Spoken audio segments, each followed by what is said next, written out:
Welcome back to another edition of the Prospect Profile, a mini-series we do here within the Kansas City Royals franchise, where we go over top prospects from AA, Northwest Arkansas, up to AAA, Omaha. Last time we went over left-handed pitching prospect Bert Stone, and now we're going to be in AAA to go over another starting pitching prospect, but this time a right-hander in Greg Howard.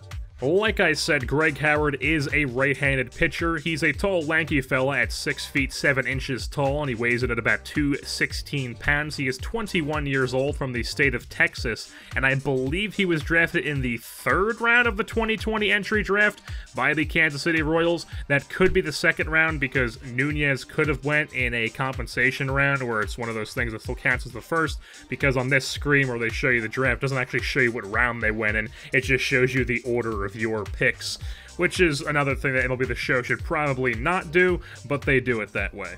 So as far as Howard's attributes go, he is currently sitting at a 77 overall B potential, so he's already quite a quality pitcher, and then the B potential and him being 21 years old, he's just going to keep getting even better. He's dominating AAA right now to start the season. He was hurt for most of last season, but this season he is off to a very good start, and I would say that Greg Howard has the potential to be a stud, an absolute dude, #1 or #2 starter. Definitely, I think that would be something that is very realistic for him. If you take a look at his repertoire, he's got a lot of pitches. He throws a 4-seamer, which sits around 97 miles per hour. He throws a 2-seamer, which dunks down to about 93. He throws a slider, which sits about 86, a splitter, which is about the same, and then a changeup, which is 83-ish. So he's good at changing speeds. He's got a lot of different pitches to work with. He's got the fastball that he can blow by you. He's probably got the fastest fastball out of all our prospects aside from Josh Stallman. He's got a moving fastball, which has good movement on it. He's got a slider, which can get strikeouts. He's got a splitter, which can get strikeouts and ground balls. And he's got that changeup, which can do the same thing that the splitters can, and then also keep hitters off balance. Now, if we take a closer look at his attributes, he currently has an 86 stamina, so the guy's going to have zero issue getting tired early in games. He'll be able to go into the 7th inning easily if we want him to, even though that's generally not our style because this isn't 1974 anymore. He's got a 68 hit per 9 and a 66 K per 9, so once again, those are going to continue to go up. So they're probably going to be, I would say, high 70s at some point.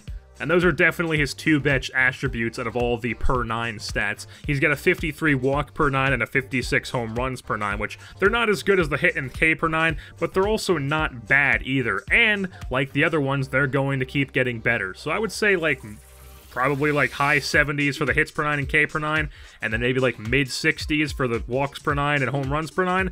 That's pretty solid if you ask me.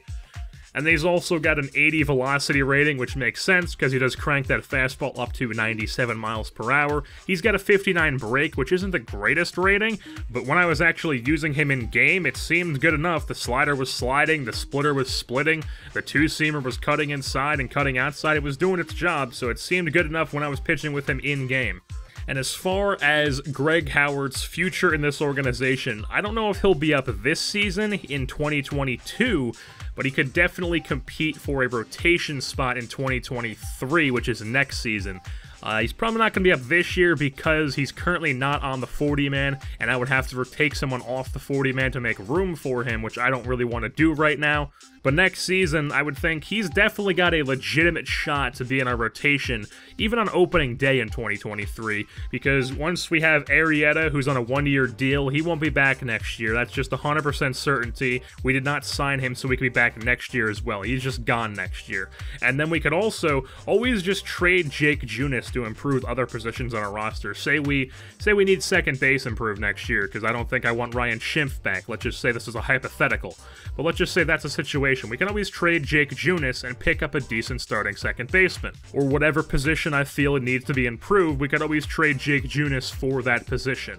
And then just like that, you've got 2 spots opened up for young arms, while you've still got the top 3 being Mark Leiter Jr., Chris Archer, and then Foster Griffin, who, as it stands right now, is not the greatest #3 pitcher, but we can always develop guys. Mark Leiter, Chris Archer, they're definitely pretty solid pitchers to have at the top of our rotation. And then we also have these young guys who are going to continue to get better. So next season could be a season where we have Leiter, Archer, Griffin, and then 2 solid young arms behind them in the 4 and 5 spots. One of them could very well be Greg Howard. And with that being said, that is going to wrap things up here for this edition of the Kansas City Royals prospect profile of Greg Howard, right-handed pitching prospect down in AAA Omaha. I've been your host, Jersey Born, and I'm saying goodbye.